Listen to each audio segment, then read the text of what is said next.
ทุกคนนี่ก็คือเขาเอาขึ้นห้านเป็นทีเรียบร้อยแล้วทุกคนลายได้ทุกคนเนาะหมูตัวหนึ่งโอ้ยถือจนเน่าป้า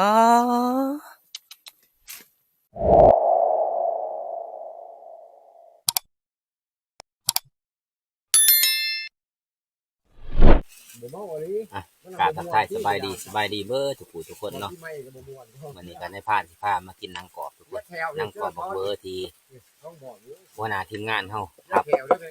เปิดนี่เนาะประมาณ70 โลทุกคนเนาะเอา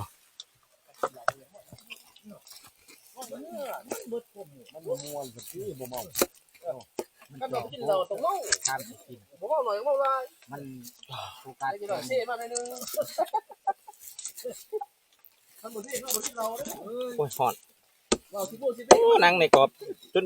มีปาดบ่เขานะผมมันแตกใส่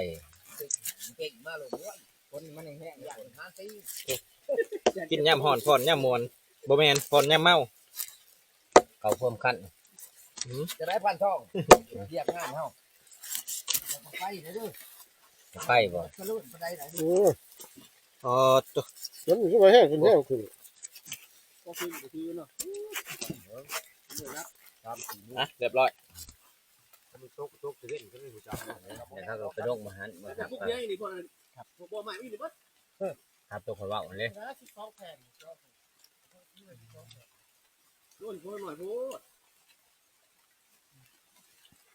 ข้าวหาเพนก็ได้สดเนาะมันหกกับพ่อแล้วอยู่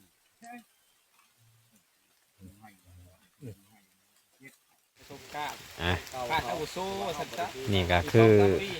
เอาเนื้อสดนะทุกคนนี่เนื้อสดเพราะว่าฝนมันตกเข้ากะเอาขึ้นห่านเมื่อไหร่เนาะก็มีแต่กระดูกมันสิเอาขึ้นห่านทุกคนเลยเนาะเพราะว่าเนื้อมันเขาก็เอาไว้ทั้งน้ำแข็งเบิดทุกคนในผ่านมาเอาแต่เอาผายางหนึ่งทุกคนเลยโอ้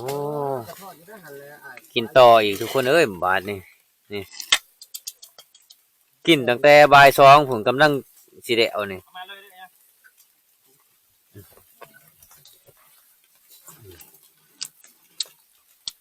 แจ่วปลาเหมือนเกี่ยวปลาท่านไปแต่เช้าฮะเรากีเพื่อนกีเก็บผักน้ำเก็บผักน้ำผมน้ำนี่เพื่อนจ้อยำพยานเนื้อรวมผมอยากกินน้ำมาเดี๋ยวน้ำมาตุ่มใครกินเซเว่นบ่เอาจะอีกตั้งเลยหัวใจตั้งเลยแล้วน้ำได้ได้ละครับนะแก้มบริสุทธิ์เลยฮะแยกเลยไหนเห็นเฮานั่นแหละ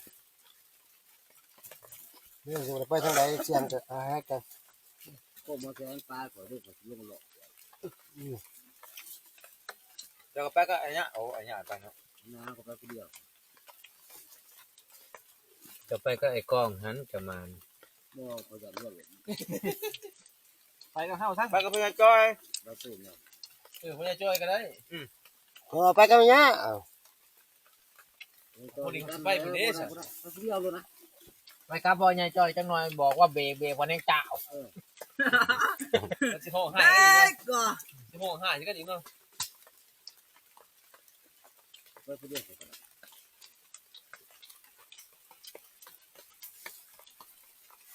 จะมาหลบมันกระถางเป็นตัวเนี่ยกันเที่ยงก็ต้องเซิร์นเลยเด้อมือนี่สิให้เอาจักโลมือนี่สิให้เอาจักโลมือนี่เอาแค่10 โลพอโอ้ยจังมาสิเอาน้อยแฮะสิเอาบักร้อยป้ายดู80รถเนาะ80ขึ้นแม่น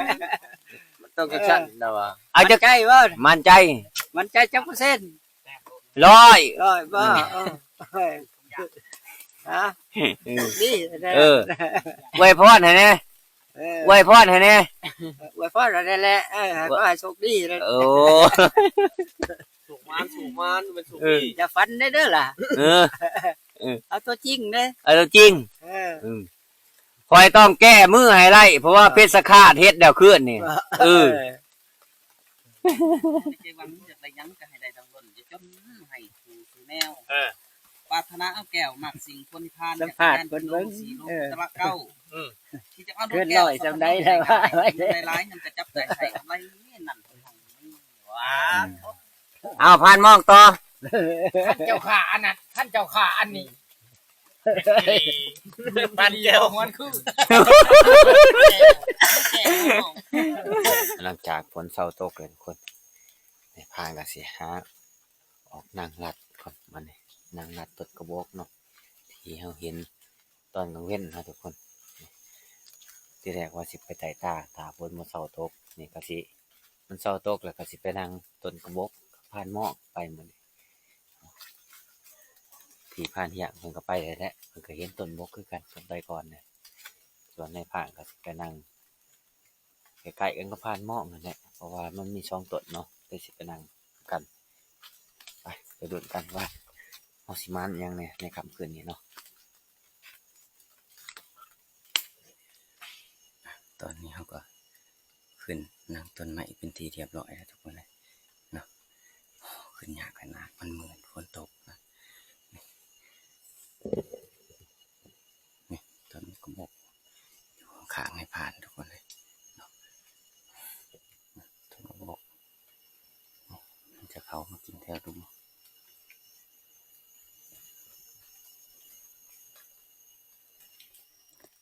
ตอนนี้เขาก็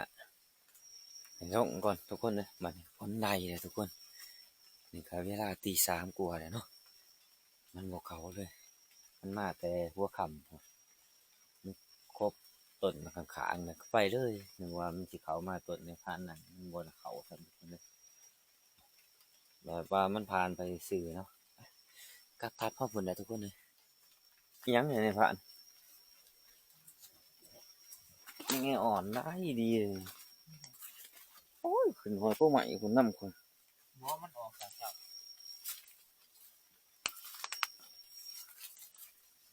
มันบอกเขามาโคบนนี้แม่นคุณได้ค่ะแม่นนี่ก็คือเฮากับสีใหญ่ทับอีกแล้วทุกคนเลยเนาะเฮากับสีใหญ่ไปเตียงหน้าหน่อยเฮาพุ่นแหละเพราะว่าอยู่นี่บ่ไหวแล้วทุกคนเมื่อคืนนี่ฝนตกเมื่อคืนเนาะนี่เฮาก็เก็บเครื่องเก็บของแล้วเรียบร้อยแล้วทุกคนเลยเครื่องของเฮาแต่เฮาก็ยังอยู่บ่หลายเลย4คนทุกคนไปนำรถเนาะเพราะว่าทีมงานเฮาจะย่างไปนำทางหาทับนกทับยังไปเลยเนาะพุ่นแหละย่างไปเถียงหน้าหน่อยเฮาพุ่นแหละทุกคนเลยไปบัดนี้ไปพานมองไปบัดนี้เดินทางต่อบัดเพื่อฮอดเป็นชั่วโมงกว่าๆพุ่นแหละทุกคนเลยเพื่อสิฮอดเถียงหน้าหน่อยเฮาเนาะ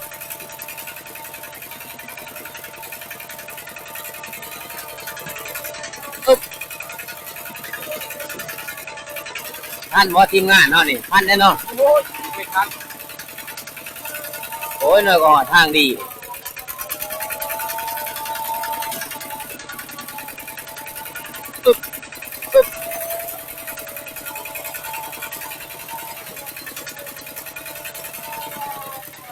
โอ้ยมีแต่ไม้ใหญ่ๆคุ้มนำมาย่างเขาทั้งนั้นเลยทุกคนเอ้ย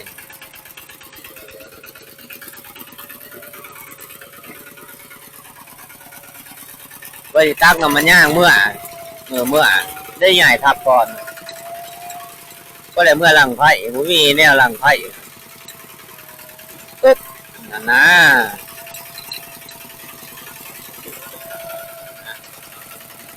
กำลังสีหอดทองที่เข้ามาเยืมพยางเพื่อนนี่เอา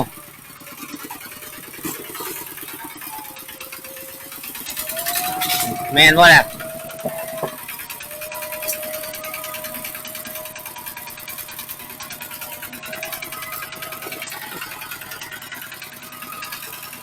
จอดเอาพยางขึ้นเพื่อนคนเด้อ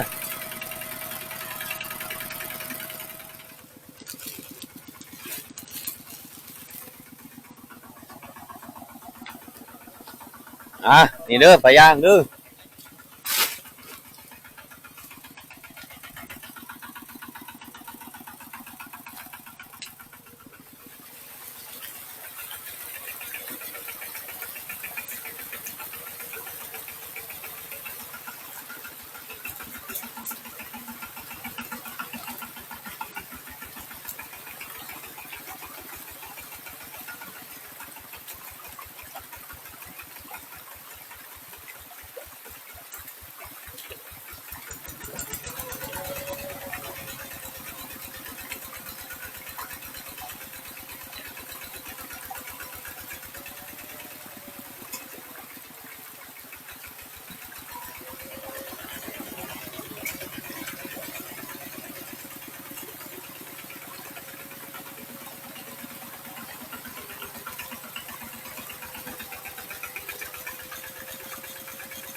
บ่ไปหนาด้วย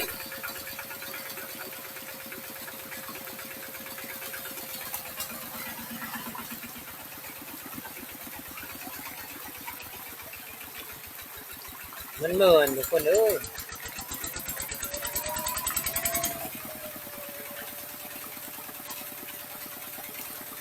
ติดแล้วรถติดแล้วกิ้งน้ำบ่ขึ้นนะพ่อ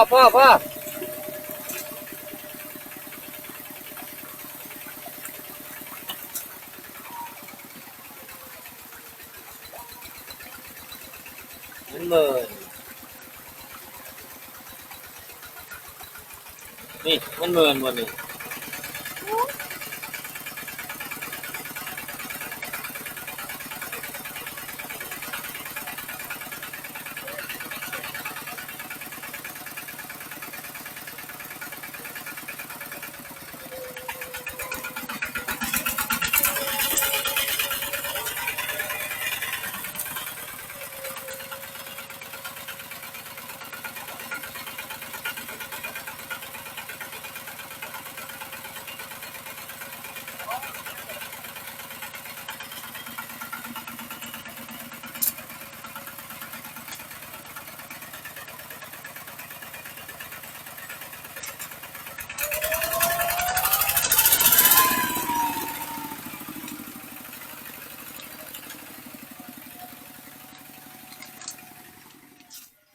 ตอนนี้ก็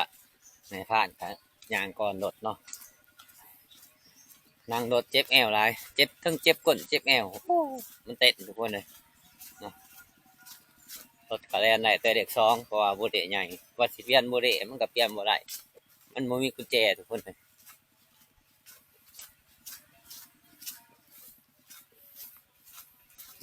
แลนรถเด็กสองกับเฮายางสิไว้รู้ว่าสำคัญนะทุกคนเนาะความไวของมัน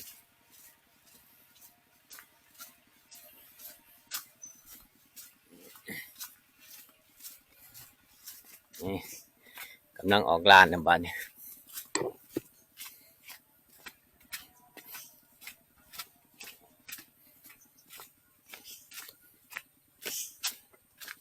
โอ้มันจะกี่ฝาพ่นทั้งนั้นเลยทุกคนเลย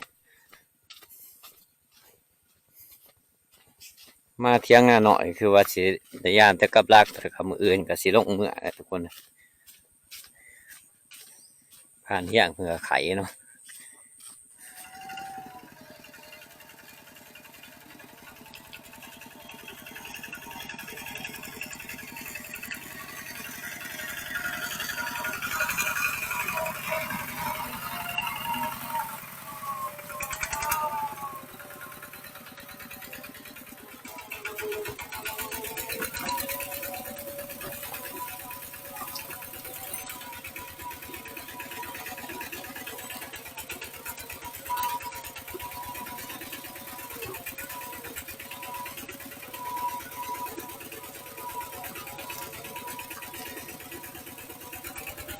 ตอนนี้เฮากับ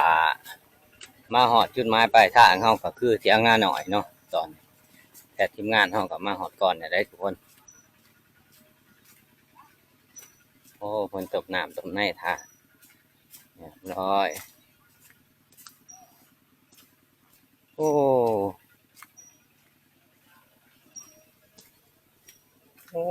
คนหนุกเต็มที่เลยวะเรื่องที่แรกเฮาว่าสิเอาสดๆมื้อทุกคนเลยบัดนี้เฮามาฮอดเที่ยงนาหน่อยเฮาเด้อมันก็อยากมีกินเนาะเฮาก็เลยสิเฮ็ดเป็นดอดขึ้นห้านเฮานะทุกคนนี่เนาะเฮ็ดตอนน้อยๆนี่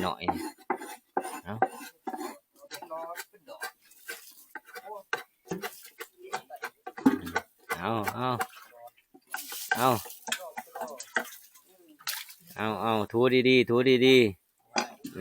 หักแต่ว่าเฮ็ดอีหยังนี่คันบ่มีขี้เคียงนี่บ่แซ่บเลย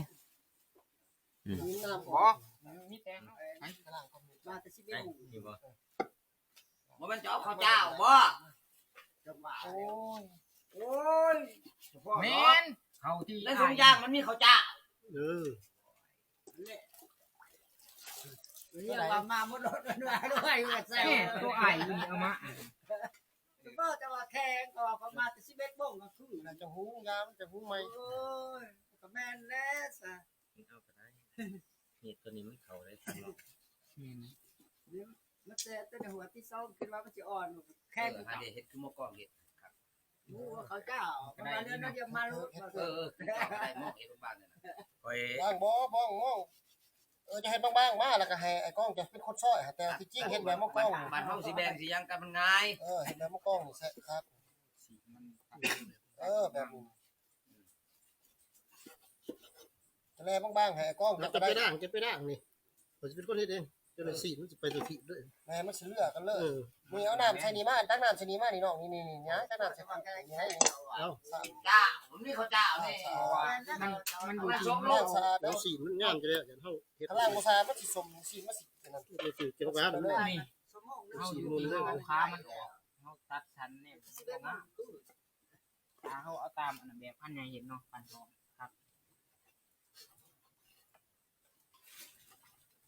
เป็นคอนกินคุ้มบ่ซะ ห่างดีห่าง มันจังสิเราจังสิว่างไหน เพื่อเป็นนวดที่ เอา เฮา นี่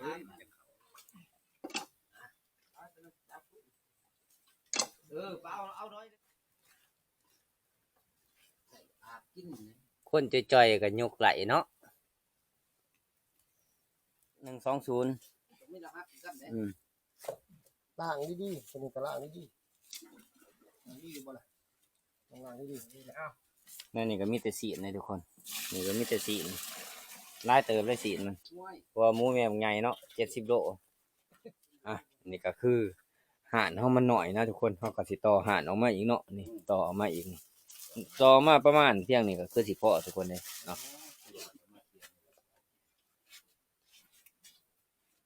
นี่ก็คือเฮาจะเอาขึ้นเป็นทอนแบบนี้นะทุกคนนี่เพราะว่าเฮาก็บ่ได้เฮ็ดหอยเนาะคือเฮาเฮ็ดแต่ละเทื่อนี่เฮาแล่ๆเป็นทอนใหญ่ๆแล้วเอาขึ้นไว้เลย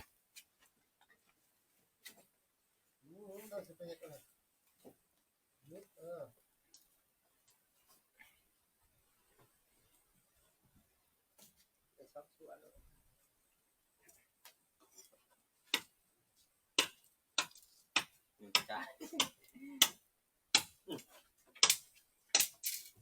ฝาไปว่าปั้นใหม่ก็ยังเขามีลง โอ้ยนี่ว่าบริคุณเลยครับ นั่นแหละ บ่แม่นภาคมันภาคข่อยให้มันกล้าภาคข่อยถ้าบ่กล้าหันป้าเมียนหันมันลากมือหอดเทียงหอดเมื่อแล้วป้าไว้แต่มือใหญ่ทับก็ยังอยู่บนเก่า มันกาอยู่เดียวมันเสียงดอก ป้านหม้องเป็นผู้บ่าวคือสิหล่อเนาะ เฮ้ยหล่อยังแหลกแต่ แน่น่ะบ่ ว้าวอีหลีเด้อเกิดเป็นผู้บ่าวนี่ยอมรับว่ารอ ทำบ่ผักด้วย ขาว ทำบ่ผักด้วย ผาอาย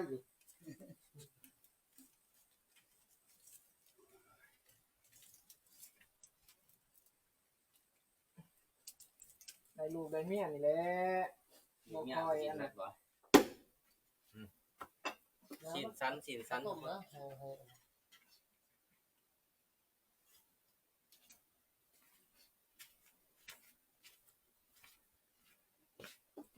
้ได้อีกสิแซ่บเฮ็ดเขากับข้าว พัดกะเพราเนี่ยเสร็จ กับข้าวถือมาบ่ล่ะเฮีย โอ้กะเพรา เสียงปากกระเช้าสิขึ้น เป็น บ่ นั่นนะพอเขาหูงอกก็มี โอ้ย ไผว่าเสียบนี่ บ่ได้อันอะไร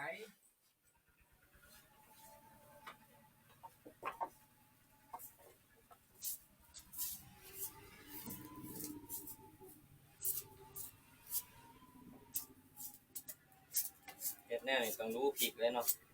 ถ้าบ่รู้พริกนี้ อะไรก็สิโอ้ยเฮียแล้ว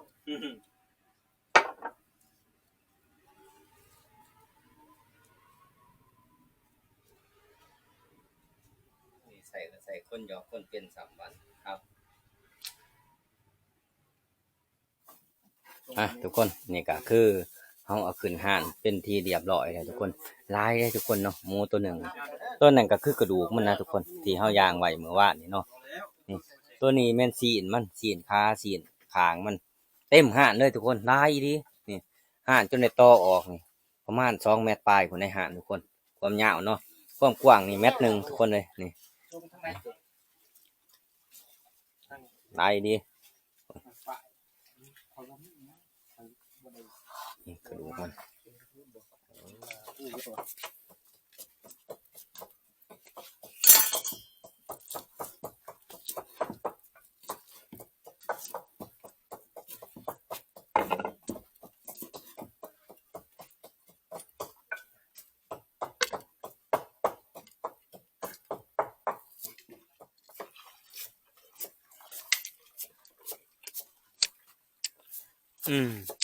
คัก อูมามิ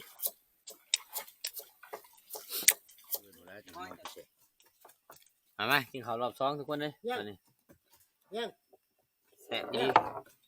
นี่แจ่วมีทั้งเมียงน้ ยัง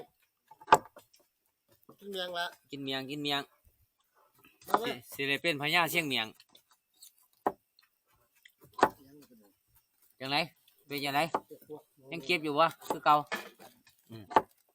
เป็นจังไรยังเก็บอยู่วะคือเก่าเจ็บท้องเจ็บท้อง เมียงอีพอนี่มันจะผ่อง เชียงเมียงเพิ่มเป็นจังไรมันหอดบ้านเนี่ยคือเก่าเนี่ยไรคือเก่าอยู่บ้านบ่เจ็บเนาะคือเก่าแต่อยู่บ้าน มาบัดนี้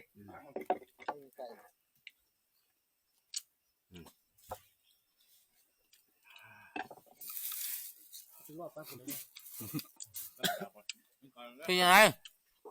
เป็นยังไงโอ้กินเมียง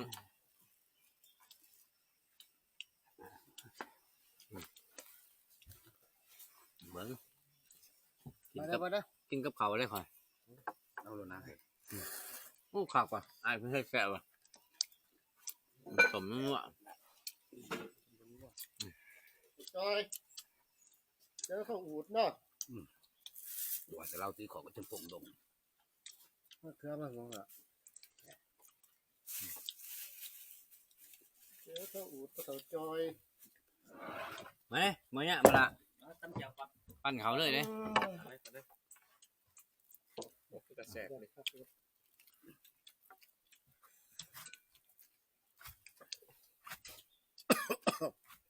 มาแซ่บนะ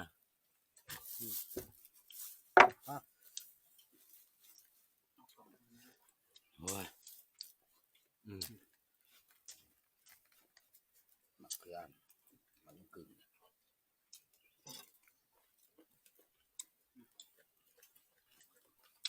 กินข้าวไอ้ สมดัก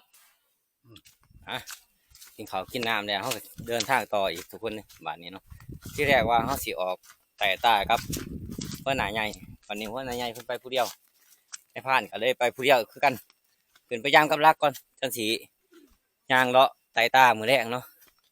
ไต่ตามาเลยย่างกับรักแล้วมาว่าสิไปแต่ผมก็ยังเฮ็ดคั่วอยู่คั่วกินคือว่าเฮ็ดศีลเฮาที่เฮามานเมื่อวานนี่มาแล้วมันก็อยากมีกินนะก็ได้เฮ็ดขึ้นห้านไว้ทุกคนเลยเนาะที่แรกว่าสิไปแต่เฮิงๆเลยแหละส่วนฟานเที่ยงนอกเลยฟานเที่ยงก็ดีหัวหน้าทีมนอกแล้วมา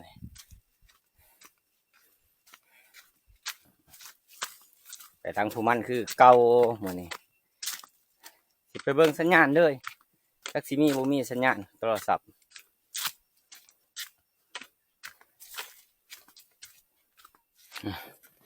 หมดขึ้นภูมันเฮิงไงทุกคนโอ้มาหอนด่านเมื่อยเพื่อแต่เอาเบิ่งนั่งแดงเขาก่อนมัน3นั่งแดงเลยเมื่อยแห้ง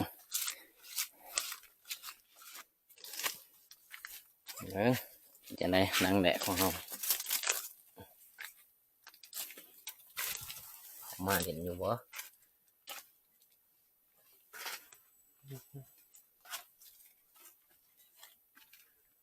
โอ้โห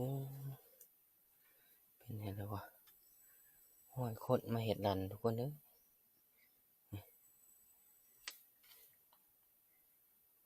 ห้อยคนมาเห็ดดัน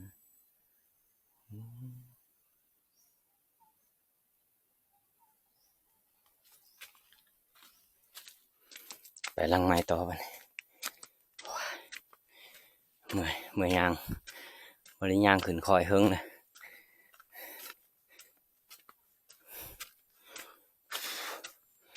แลนกับหมาเห่าองหนึ่งกับเมื่อยเพราะแห้งทุกคนเลยนึกว่าบักไล่เห่า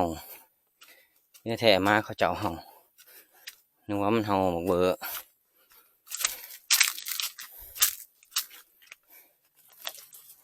ดังแดดของเห่าเป็นจังไง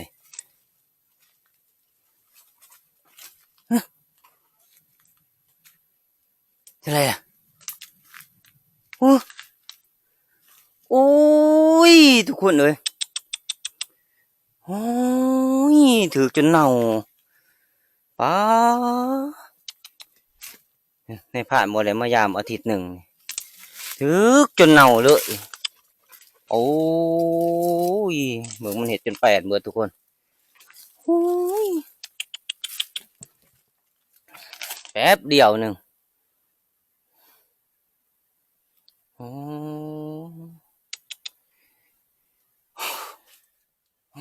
ทุกคนเลยถือจนเน่าแป๊บเดียวหนึ่งโอ้ยตาสิได้นายดิก่อนในผ่านสิบริมายามค่าเกี่ยวเข่าคุ้มกับเข่าเพราะว่าเอาฝ่าโพนเนาะพูดที่อาทิตย์หนึ่งเต็มทุกคนเลยหมดได้ขึ้นมานะโอ้เน่าจนเปื่อยเบิดเอาอะไรจักดีเลยนายเด้บักถอกเลยบักไงเลยจนดอนคือขาลังโอ้สิได้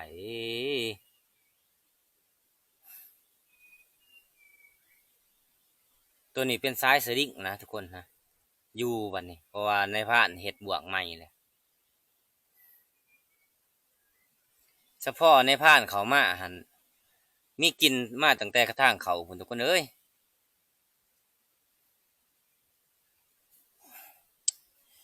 ไหนดินี่คันมันทุกคนมันเอาหมกถอกอยู่เลยคันนี่โอ้ก็คือนายผ่านสายสลิงนี่สายสลิงกับสิบบริเก็บเอานะทุกคนเนาะปลามันเปื่อยก่อนจะสิมาเอาเพราะว่ามันแก่บ่ไหลแล้วมันเดะแห้งอย่างนี้ทุกคนเลยพยายามล้างไม้ต่อทุกคนวันนี้ตัวนี้เอาบ่ไหลเลยนายดิ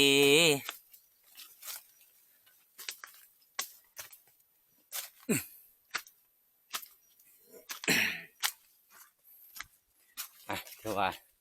พักลุ่มนี่เข้ายามแล้วเลยทุกคนเลยเนาะขึ้นไปล้างรอล้างผู้มันทุกคนเป็นทนายดีทุกคนเลยช่วงในผ่านขึ้นมาเอาเคาะสิ่งคลองมือน่ะกะสิบ่เน่าปานใดทุกคนเลยกันว่าเข้ามายามเลยเนาะไปดูกันต่อล้างผู้มัน6 หลังทุกคนเลยเมื่อยทั้งเสียใจมันกับบ่มันบ่จักไร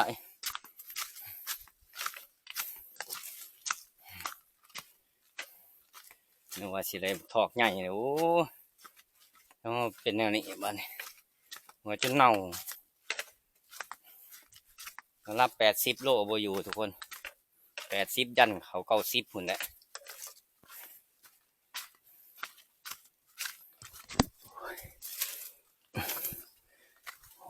สั่นเถอะ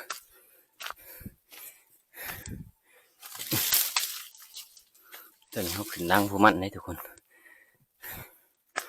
แค่นี้แต่มันเป็นพูดน้อยเนาะ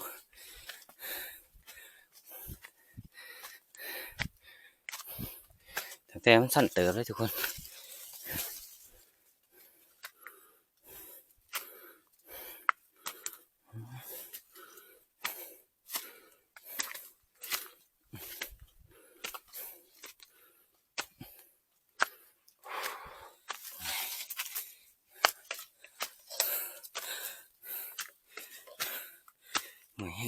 ห้งอีดิ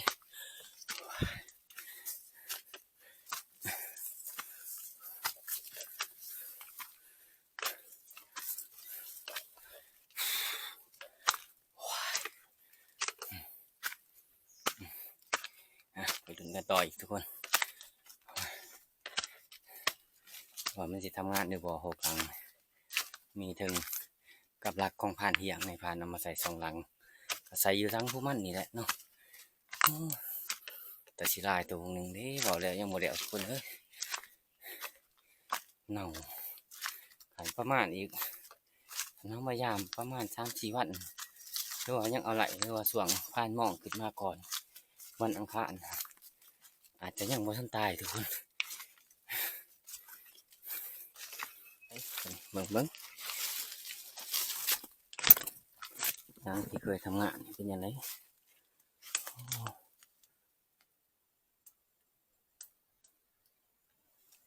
ยังบ่ทำงานทำทุกคนเลยนี่คือเก่าเนาะ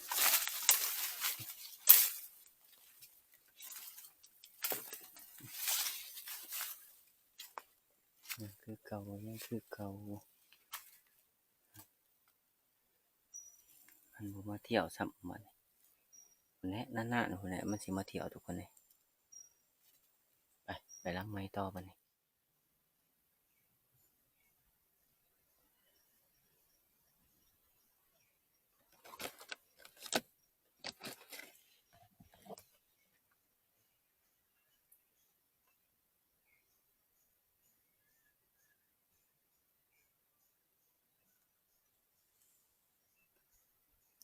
หมูเด้งทุกคนหมูเด้ง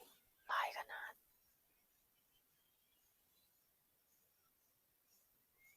ตอนนี้เป็นหน้าผาเลยทุกคน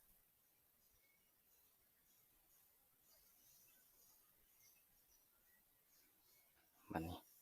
กับหลักพยายามหมดเลยทุกคนหมดทำงานเนาะทำงานทั้งเดียวก็ถือสับนะแต่ว่ามันเน่าในพังก็สิออกรัดแรงเลยมันรัดแรงกับฝอยยังทุกคนเลยเนาะอย่างกำลักกะทำงาน2 หลังถือกันหนึ่งทุกคนแต่ว่ามันเน่าเนาะหมัก90 โลคนเลยทุกคนเนาะตอนนี้เขาค่ะ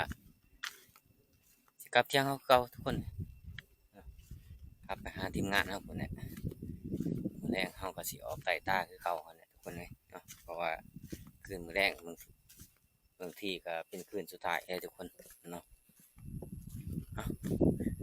คลิปวิดีโอนี่ก็บ่มีหยังไรทุกคนในผ่านก็สิขอปิดคลิปไว้สำหรับเนาะทุกคนเนาะ